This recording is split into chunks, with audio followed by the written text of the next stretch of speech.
engaye bana poto bana mikili hotel ya solo ezali kaka se moko na Kinshasa, Hotel Pacific Hotel.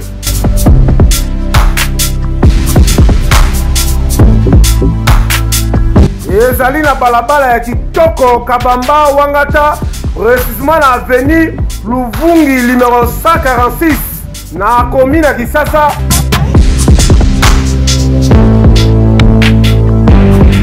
Kolala pe kolamuka ezali kitoko, malile ezali kitoko, ba chambre pe confort, ba appartement ezali propre ndeti kaka ozala mikili.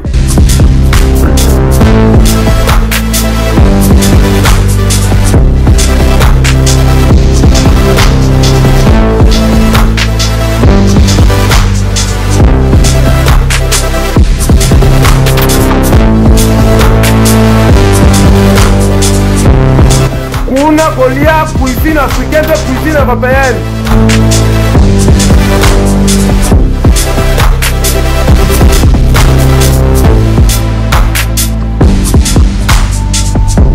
Tunanga nini, wifi eza ofele, ordinateur eza ofele, voiture pe ya déplacement ezali. Kozanga te oleka kuna, soki oleki kuna ozala jamais déçu. Ba na poto ba na mikili, ba homme d'affaires, ba femme d'affaires. Place ezaka moko na Hotel Pacific Hotel. Kuna, la classe est la différence. Et Keyo.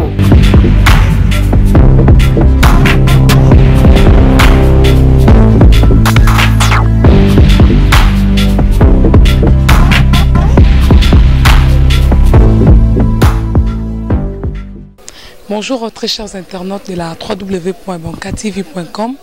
Bienvenue dans votre émission, une émission conseillée présentée par Marcel Nombi à la kamikaze de la presse, autrement dit Alaska de la presse. Aujourd'hui dans cette émission Cours de Grand, je reçois pour vous Dan Ngazaba avec lui. Peut-être sur le sujet qui toque le comportement des journalistes. Peut-être l'importance il y a réseaux sociaux tellement qu'il est professionnel dans la communication. Il y a un sujet vraiment pertinent. Déjà là, je n'ai pas salué invité Nanga. Bonjour. Bonjour maman. Comment ça va? Ouais, je me porte très bien et vous? Ouais, je vais bien, merci. Les OSA déjà dans le plateau, il y a Cours de Grand, il y a Marcien Nombi.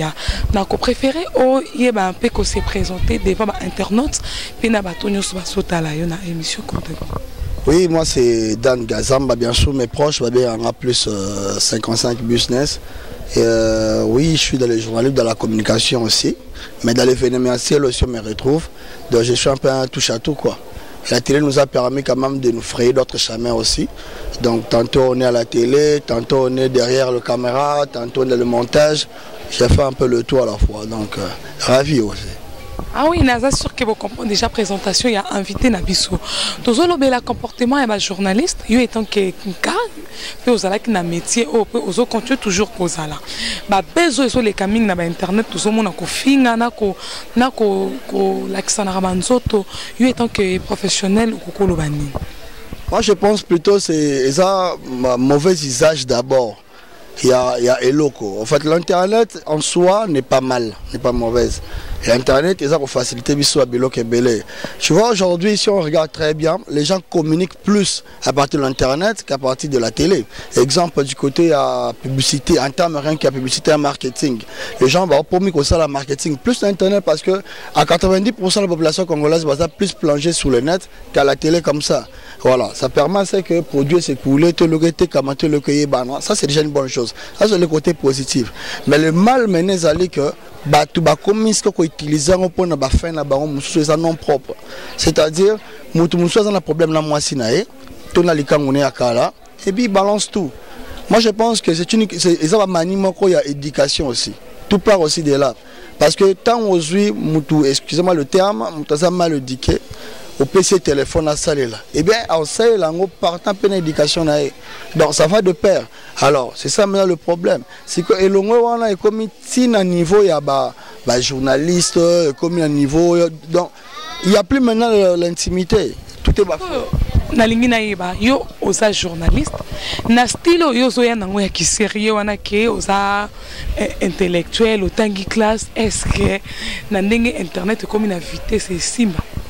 Bon, moi je pense que tout ça dans la société, tout ça a plusieurs rangs. toi on a plusieurs rangs. En fait, on n'a pas que bateau bazar na sima ya kozela buzz moko boy po balanda kaka. Il faut pas que mutaye ba kinganda finga kinganda bomaki nani botala nzoto soki ya nani poka muto atala. Non, mais moi je pense qu'il y a aussi des hommes honnêtes et responsables. Oh bah vanda rapé batala rapé TV comme tout le monde.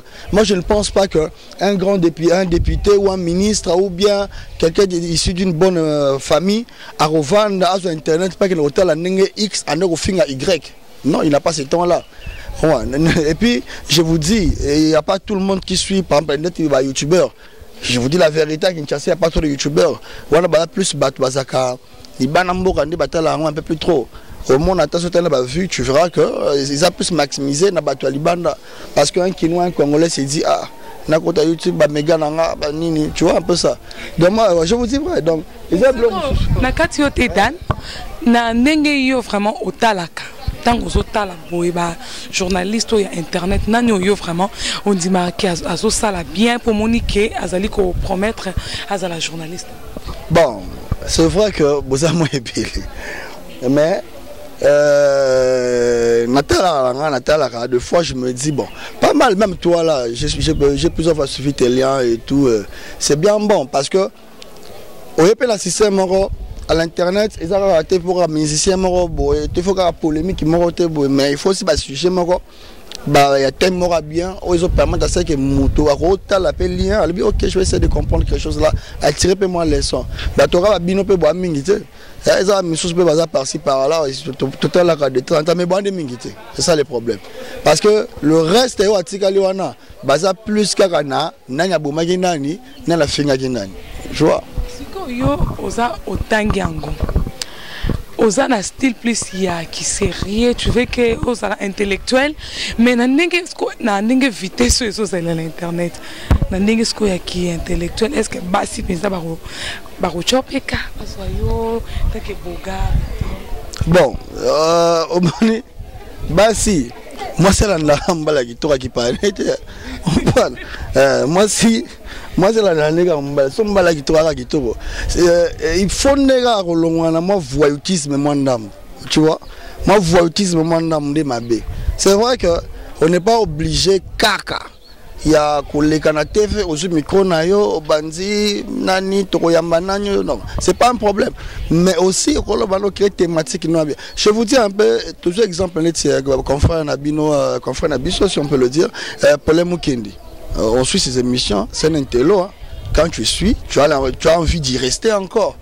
Bien sûr que oui, mais est-ce qu'il y a une émission bon aussi, les comment plus émission, il faut attirer d'abord les gens et après au coma professionnel après. Oui, mais est-ce que l'émission peut l'envoyer au talent? Est-ce qu'il y a un problème? Est-ce que d'abord des arbres comment on a un problème pour me mettre la TV? Non, et comme un problème. Oui, si tu es simplement un sondage, moi, au moins par le passé, par exemple, ils ont la somme de cette émission, à Julien, à Yatier, ce talib a vu, on dit, mais mouton dans ça, auto-là qui tourne, c'est-à-dire, vu, ça m'a belé. Mais bref, mais ce talib, et comment on a un lien à supprimer, un lien à supprimer. Pour l'année, il s'est dit, forcément, soit c'est du vrai, soit c'est du faux. Et puis parler, il faut s'épingler et le remords, moi, ma béza, mouton, c'est l'émission bien. Malgré le titre, moi, ma béza pour mouton. Yo, yambi peut-être exemple, Fali, to ferré, bosolo libyen. Mais tant où on peut ça mon Congo, boyo kanenga fingi kutumanda chance. Tala nenge a fingi soki kiri kusoki nani. Tala nenge, so mutu pas comme tenter na cliquer na tala. Tant que tala à moi nous avons ce qui fait que les gens maintenant bah comme ils goloba na tala parce que sûrement c'est du faux. Il y a tout ça à l'intérieur. Bien sûr que oui, Naza sûr que vous comprenez invité aux Anaïe, Azali peut confondre avec ce journaliste, puis Azali, comment je peux dire, patron. Il y a Night Club, et en plus, ça sera plus la soirée. Et belé, ça qui peut que ça trop na papa Wemba. Bientôt, là, papa Wemba, ça a 3 ans, tout nos pays.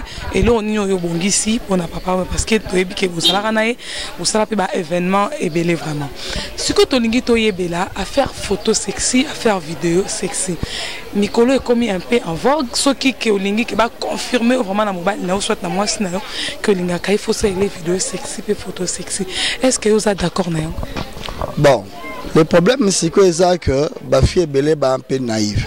Dans le sens ni moni bolingo ça la mambe belé, l'amour ne va pas être aveugle tout ça, mais moi j'estime que même si l'amour est aveugle, il faut pas que toi tu sois aveugle aussi. Si l'amour y a moi c'est l'aveugle, mais mon bref, c'est pour dire quoi. So linga na mobali habitine la photo boy. Erwana, yozo mona normal parce que c'est ton homme. Erwana pe mobile pas mon normal, c'est une fille que j'aime bien et tout que j'adore tout ça. Wana zona era chaleur bolingo wana. Si ko tango comme likambu ya mwana yebela bakande kota. Ndo mona mutu mususu ataliga afia kona akoboya abimanga la ngai. Ozomona abimanga la ngai te akuda kosinga ke ngana ndola ndeka pamba botala kutu photo na yeso na kosi. Siko lokola pa internet ye. Et comme siko mutu mususu mona botala pe boy. Mais siko e comme susu plus que ça, et comme mutu ayibi o chombo. Ayibi o chombo. Exemple au tcha code te.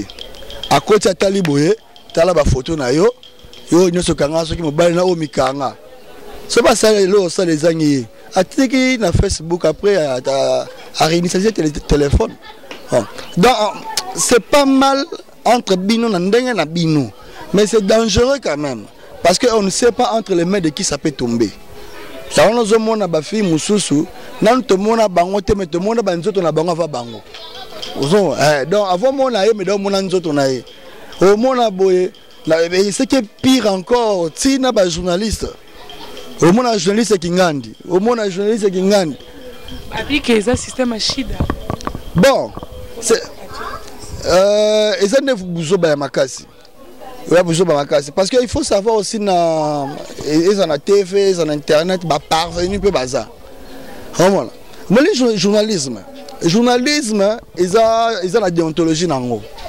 Il faut savoir qui est journaliste, qui est chroniqueur. Il n'y a pas une nuance là-dedans. Donc ils sont différents. Chroniqueur Azali. Journaliste, c'est un mouta présentant journal télévision. Il a télévisé plutôt. C'est un journaliste. Il est là que pour ça. Ramener les faits, les infos, des trucs comme ça. À la recherche aussi des infos, des traitements de texte. Il y a un ba chroniqueur pe bazali. Mais si quand ils appellent arrivé que moi souka pe bazali bazo ba pe baza. Ça c'est-à-dire bazo ba kasité écolo et nga pesa comme écolo ba senzi. C'est-à-dire ala la muki ayera bo na chaîne mort quelconque, chaîne abete mais zanga na programme bozuera malamoro journaliste. Ayebi même pas roloba. Au moins ba texte azo présenter monsieur zanga mutuna makolo. Oh, puis c'est que nous d'accord. Je souhaite que le mission boy, ça là ta planning, ça aïsa nangote. D'ailleurs, il a vendu à Balakini, donc à Bandi en France. Votre mingi les autres à la peine à patron site net paye au na boîte na yo. Ou comme on a ma fimora bien au Congo libango à ça la hôtellerie à ça la tout suite. Oui, mais c'est différent maintenant. Tu vois, ils ont la batu mususu, il y a la métier mususu, baye kolango sur le terrain. Ça existe. On te dit OK, tu ramènes juste un verre d'un coin vers un autre. Ils ont la langue. Mais à peine à l'eau mususu peut baye kolango nanu quelque part. Pour l'apprendre même à ta formation, moi je chez quelqu'un. Tu vois. Donc une fois que vous avez la formation, moi tu as quand même une notion essentielle. Il peut être développé. Ça existe aussi. Mais ce que vous appelez la blog mususu muta vandi penza na TV abandi ko expliquer loko o ya yebité. Je t'ai stupéfait une fois, j'ai vu une personne passer à la télé par exemple. Alors la émission il y a art, je pense, il y a une chaîne quelque part. Alors que œuvre loko la œuvre Michel-Ange. Il y a qui la Mona Lisa en Bengango. Il y a lobby qui ça œuvre wana. Ils il y a Léonard de Vinci, il y a lobby qui ça œuvre ya Michel-Ange. C'est-à-dire ça montre tout simplement qu'il n'a même pas fait les fouilles. À l'ouquité. Donc il y a Malamor appelle un exemple bon tu vois la Mona Lisa c'est ça œuvre moi Michel-Ange bah nous expliquer blo monsieur Zangatina et ce sont des bêtises qui passent. Bah chef pays hein chef de programme tous ces mondes là directeur de programme il faut ne pas DG mon souci il faut pas passer la nanu moi recensement bah journaliste là-bas et puis bah ça va ma formation mon dame pour misou ba pour je sais pas chaîne naïta moi je connais un patron il y a chaîne moi quelconque attends la next chaîne naï monter attends là on a passe au moins on a pas beau ça payer mission courir katani ba pelisi groupe oh dit pro yanden mais bon ça benga eh abenga na été yata la ni ba bloc canal plus kuna bani. Tu vois, et c'est ça le laisser aller qui fait que au moins à la fin il y a n'importe qui à la télé. Il y a un journaliste Moussou Soudan, afin à maman ou mabé, afin à journaliste Moussou mabé, à côté de la prison mabé. Tout solo là, na sûr que bon dans la vie so baza vraiment on a besoin de comprendre. Tolingi toyeba relation ni bozana ngona. Bah journaliste tel que biso sur les camicolo na internet puis les kanakin baza na succès de quoi pas tu RFI bah Franck Stemay bah Alain Dele bah Matika.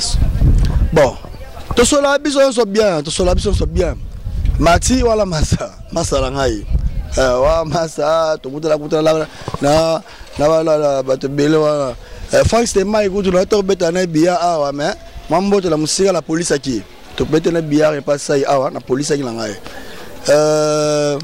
Baken to sola la biso mon ami au Turquie to sola la biso pas on se voit des fois on passe je pense qu'une fois que tu allé dans magasin qui n'avait Jonico voilà qui avait Jonico le magasin qui tombe voilà mais ça fait un peu longtemps donc bref to sola la biso quand même quand on se voit mais on se voit pas tout le temps bah monsieur tout le monde on appelle tes gars na mon net tu vois au monde gars moi na m'a publié logo tout le monde m'a commis boyer nous avons pas tué pour la gouffre dans l'habitude donc pour la gouffre et rater vraiment là donc non mais c'est comme ça moi je fais toujours un effort il y a que c'est vrai il y a des gens qui autokuta na watu wa makambo openza ba pa ke l'autre kuta la biso bango faut on dit mayango faut pas qu'on dise que ngana doye na sala moité yana bato ba sala ba kombo et puis la bato ba sala ba kombo pété. Oui, je suis sûr que vous comprenez tous un professionnel, il y a vraiment cette communication et à pratiquer pango. Mais Toniki Toyeba, pourquoi tu as fait les choix maintenant? Il y a qu'à stopper la télévision qui est là-bas événement. Pourquoi? Là, c'est clair. Le journalisme a commencé à l'arrêter. Baba se retrouve à Bamoukié. Au moins, Baba Moukié. La baisse dans aussi co-création beauté pour la se rappeler l'euro. À l'époque, on lançait la chaîne moi télévision quelque part. Tu sais, aussi ça faisait une mission par la costume, là, aspect beauté, tout ça, mais là, carrément. Des fois, qui t'a basique co-création, t'attendais, tu as l'émission, tu l'as qui. Moi 10, P4. La chaîne, il faut le croire, il faut le croire. Tant que tu as qu'il faut que tu aies chaîne, il faut appeler sur la carte, il faut au bon journée. Mais ça la ndambu baza la bango mais baza de mingité na lo bateke ba journaliste nyo so ba ne lokote te ya ba chaîne o futa isa ya ba chaîne o sala ndete futa ya ba chaîne futa te isali tu comprends bon journalisme comme carrière de vie na imaginer en te donc ya je me suis lancé dans l'événementiel dans autre chose. Et loko yo tangeli mon pété mikolo yo état des droits et balobi que loko tangeli il faut ozoler lango les fouti et alors au moment où yo so stop au monte que obungisi bampongo tangeli état des droits ça dépend ce qui ne vraiment exact que moi structure moi bien hein base moi solide pourquoi pas. Moi, je ne comment baisser bisoma moutier et ça parce que on peut bien dire, je dis ok, je vais faire une émission, je vais faire tout ça, bah c'est pas si ça s'en envoie. Mais un moment, on peut taper calcul autrement. Tu te dis bon, ok, je vais faire cette émission là, mais par après, et générer parce que il y a la chaîne Moro Awa, il y a mon Moro Basala pour honorable, même bala a été. Donc, il y a tout à l'objet émission il faut foutre à l'art. Voilà bien chaîne là. Bon, je comprends que ça le quoi la joie qui était, bah kanda sigot, bah kanda kata rosuité. Abi sigot émission tout la chaîne là, il faut que ça à l'art. Ce que tu as la taille mode, ne pas télé matin, ne pas ni ne fait que ça à l'art. Ah, on sait qu'il y a des émissions, oh yo, à tes côtés bon, mais ils ont des charges dans mon corps, ils ont ça là qui ça donne bon. Tu vois. Bref, ceux qui bas côté si bah normal bien, bah structure a bien sonné dans quatre médias. basali pe moi balayage muki hein balongoli nanu mbuma ya mabe na TV. C'est un métier noble. Sur d'autres sujets, quand on dit un journaliste ou un chroniqueur, c'est pas n'importe qui. Il y a que chez nous que et ça et comment penser mais bon, on n'y peut rien. Espérons le gouvernement, les choses pourront peut-être bouger. Ah oui, on comprend bien.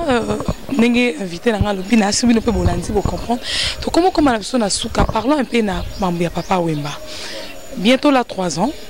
Yozali mutozala qui trône à Papa Wemba ça na pe ba événement belé au sali ça c'était ba événement na yo azala to ningi to yeba na 3 ans ozoka na nini pour na papa. Certes, non, tout vandela on a bien été, mais je pense qu'on a déjà une idée qu'on travaille avec Macri Kanga que je salue aussi. On a appelé Moutounanga à 4, on a un truc, on prépare. Et si Dieu le veut, d'ici là, ils n'allont pas normalement. Maintenant, on a tout ça l'hommage à Vieux Caisse. On a tout ça le 13. Tu vois qui, voilà, il est normal. Il y avait Kirikou, Namopala, qui ont la bête qui c'était bon. Mais vous savez là qui ont promoté vraiment. Apparemment, vous avez besoin, il y a promotion dans la télé, dans Internet. Le problème, il y a Kester, c'était vraiment à la va-vite. Donc, il y a l'idée est venue brisque, il faut que ça le léopard de la sape. Mais il faut avec les cimetières. Et puis, c'est comment il est au monde, grand prêtre et tout. Bimara et Jouana. Grand prêtre et tout. Mais pour papa Wemba, c'est vraiment notre papa. Papa Labisso, on a passé de très bons moments. Tout ça, l'événement est bel avec lui. Et je pense bien que tout préparer-moi le roman, bien tout cas, et on va juste le rendre hommage quoi. C'est pas n'importe qui, c'est un monument. On a pas mutu. Mais on a dévoilé mon qui parce qu'on a qui moi, moi spécial barbecue festival. Il y a jour kakamako, il y a jour moko. Tout bien un hommage à vieux Bokoul. Mais le Bokoul pas comme Bokoul il y a Kombonaï, beau et cool. Parce que il faut pas Mazaki mukolo bien mais noko vraiment donc il y a un âge quoi. Est-ce que Viva et Koufa toi ils ont continué kaka. En tout cas ngai makambu la bango la lingo kota ko ma trotter pour na habiter beke Viva la musique Koufa la mais espérons na bato bazawana pour na babendo bazawana André José André qui n'était soit à la wana parce que pépéro de mubaki na maki bana pas se disque que nini mais jusque là en tout cas c'est ce qu'on dirait hein, parce que quand la mona penza mutu na ngape José c'est master mais na mona na quand ya na mamba autre côté maki to parle disque donc sûrement que ça qui moi et l'homme ensemble. Mais jusque là rien. Comme Kabaloba sera leader à Koufi, bon, la Kinkande Salamaka, on a même soigné communication, on a dislocation. Ben, on le souhaite pas vraiment. Moi, je pense que Papa Wemba, c'est d'abord un esprit. Vive la musique, ils appellent orchestre, il faut ça l'appeler bongo. Voilà. Et Koufalango, ceux qui battent, structure à bien. Mais à la façon, comme un Kendele, bon, on a vraiment mais tout ce que moi je sais, c'est que comme on a entendu parler de soit Banamaki, soit Banakoma, c'est entre les deux. Merci vraiment, Nayo. Nous sommes disponibles à Koleka émission à Marciano. Donc, comme presque à la fin, nous avons épinglé qui point à musique, Toningi Totunayo, étant que professionnel, na Makambi à télé, conflit soit qu'on règne dans les musiciens. Tel que Fali na Jibé, Yoko Kikolobani. Est-ce que vraiment Bakoko en conflit? Bon, moni ba musicien na biso polémique ici là na monté. Polémique ici ba musicien belé. Bakoko saka non polémique royale tout ça non. Partout polémique est ça là. Même à Tokyo aux États-Unis tu verras que la polémique elle est partout. Polémique où aux États-Unis c'est pire que surtout à l'époque, Tupac n'a bien existé vraiment la côte est contre la côte ouest. Donc, les États-Unis comme divisé présent. Les rappeurs de la côte est, contre la côte ouest. C'était au pas côté des assassinats de morts par milliers. Si les locaux, bon, la paix, attaque grand pote Jésus, peut na quoi na aza peut na batunaye. Au moins la paix, peut na quoi na. Donc c'est comme ça. Et puis, guerre ils allaient en haut. c'est vrai d'une part et matsarapé attention public pour public il y a ce qui se passe réellement mais la polémique à le coup tapé là la polémique à le coup tapé là moi je dirais exemple entre Werana JB car la polémique est là makasi et puis à un moment polémique est entre bah public na bango mais bango les balé wana bando coopérer là normal bando coopérer normal hier nani ndeti vient na biso JB et nani plutôt mais Amida tant sala moi makamwa yebika époque wana mais papa wera kino betate ne loko wana badili kinwa ne loko na wera kenda ko betate tu comprends et là ni Amida ça bon non je dis bon le quoi il y a moins dans l'actualité Microsoft loba comme c'est la télé tu vois mais je me souviens d'une époque dit qu'il y a bala tout le monde la mariage wana par solidarité de la Flora Kendate concert à Fikim au moins la JB na Wera mais quand tu là très bien tu verras bien que jour on va attendre demander bakanga ba suki presque ndemo ba sala ka ondeni donc quelque part ça la complicité mon pèse la carte attend que batou ba pe na moi bon moto moi ça la carte ba ko créer ma guerre même entre ba journalistes ba guerre rebelle à Lokuta ma polémique est belle à Lokuta entre ba journalistes wana au moins la guerre oh oh ba la raté ba yokani dali ya kisi njo mingi mais c'est pas la mingi peut-être ba ça la maniqué c'est voilà théâtre c'est quoi entre Fally et JB pour revenir à ta question, moi je pense que Fally est assez grand. On doit le dire aujourd'hui. Hein? Et puis peut-être pour moi, Fally la minute n'est pas numéro 1 en musique. Pour moi, ça c'est mon avis. Vous avez confirmé que Fally pour parler qui JB piano, papa chéri. Aleki, oui, il faut que tu me dises pas que tu il faut que tu me dises que tu as bon. Et ça, c'est l'euro. Tu vas comprendre tout ça dans temps, la période. Dieu a fait ça comme ça. Ce qui est période à monter l'équipe, à tout forcer, il y a une nita na yote. Et buta mouton sous. Génération, ça en a raté. Ouais, génération 4e génération, 5e, après oh mouton zaki ah commission de génération. Non. Il y a un âge donné, une période donnée. Ce qui est l'équipe sur yote. Actuellement, moi en tout cas, je te dis, il y a des fanatiques à Fally et puis je connais des gens là. Mais bien sûr, mais dans minute aïe Fally avec JB. Oh, faut te dire marabilo. Ah oui, c'est sûr que Bolandi ma propos tennis et ça kako engagé propriétaire d'Ango. C'est sûr que vous comprenez. Donc comme presque déjà à la fin et un mot na bato batali au programme il y a un événement. Puis les caca ceux qui ont créé les événements, ceux qui sont intéressés et pas nayo. Aussi les événements, les soirées, les fêtes. Puis ça va briefing. Bon, en fait, moi, j'ai une agence de production événementielle, 55 business. Ce qui m'a posé l'événement, il n'a qu'à me contacter. Généralement, mon numéro, on appelle ça partout, c'est le 082 19 39 200. 082 19 39 200. Ceux qui m'ont contacté, il faut savoir quel genre d'événement au Lignina tu viens.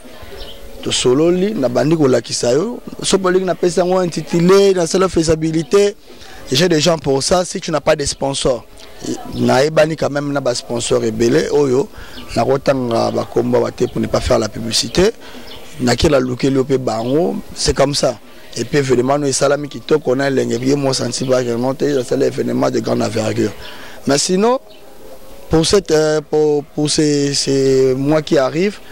Déjà le 8 mars, toi et l'homme font ça là, il y a un barbecue, ça sera en pagne. Donc on a bien un liputa masqué. Un liputa masqué, c'est-à-dire yo moi ce que me comprendre on a né na yo. Mais ils a liputa masqué.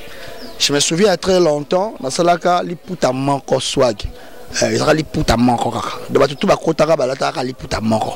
Ils ont là pour permettre à maman de dépenser milité. Alors maman a soumis mon rallye pour ta mort à retourner à chemise. Ah oui, merci vraiment Nayo Dan Nengozaki disponible. Et merci Mignasi de Azaki na caméra. Et merci Migna. Pas de problème, je vais te laisser. Et merci vraiment.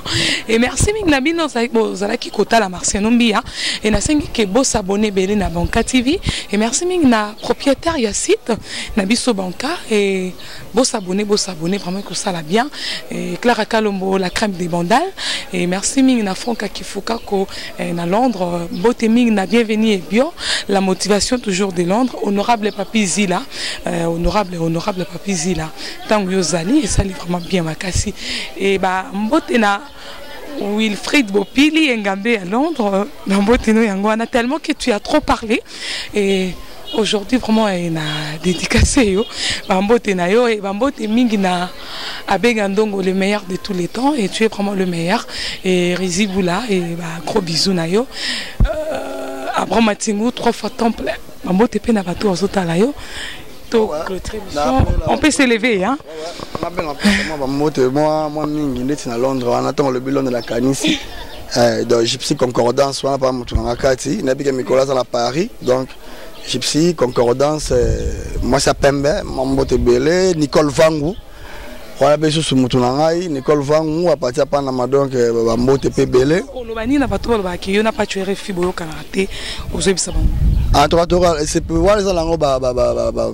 n'a pas de problème, on n'a pas de guerre, on n'a rien du tout. On n'a rien du tout. Moi, je respecte ce qu'il fait. Hein. On doit se le dire. Pas tuer n'est pas n'importe qui peut la Bakino. Hein. Tu vois. Donc, j'adore ce qu'il fait et puis je le félicite de temps en temps. Ce qui peut, moi, comme il fait du bon boulot. Je pense que Batuloro là, son akino bapé moins belé ça la bien que kaba guerre en ont raté entre baron la baron randing zalawana mais là ce sont leurs trucs. Moi je mo tezo pela ya Ken piana na manike de John yusko okokiko lobani. Bon Ken na mutu na manike en tout cas ani bête Ken to sola pas mutu la mais guerre aye na manike bo manike wana ya sa guerre la Ken mais mutu aye na tinana na internet ya Ken ya lo ba Ken na sala papa na ye Ken boye Ken tout ça. Moi je pense que Ken batika ba biloko na zangatina pour la moment manike ba zorani sona kisinjora wana makamna bango. Mais moi en tout cas moi ngaza pas anti guerre anti violence. Moi je dirais tout simplement que bamekala nuko ko bomamoto ba guerre ti wapi comme pour ba guerre arrestation ce n'est pas trop bien surtout pour la presse c'est pas trop bien. Moi je leur conseille juste de mettre un peu de l'eau dans le vent et puis de voir sous d'autres cieux quoi bas bata maramusu ailleurs c'est mieux parce que bon ça ba journaliste poto ba guerre wana te normal ba journaliste penza poto penza Paul Banani ba Nicole Vangu tout ce monde là ba la guerre wana te.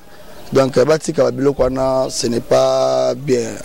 Na Liverpool, na boss na pe Greta Kamwanga wetu à Liverpool, bambote ebele na kin batonanga tout batonanga agence ma fille pour na bota mona moi l'équipe bana tuna kitoko Sobrigal princesse Soraya moi l'équipe bana tuna kitoko moi na merci vraiment Nayo et par là aussi je profite pour saluer mon fils Faustino l'amour des mamans la joie des mamans ah oui gros bisous Nayo vraiment maman Lingio Mingi et na saluer pe ba neveu nanga Joseph na Olive et Deyo et Lyon gros bisous na bino et émission na biso comme na suka bye à la prochaine.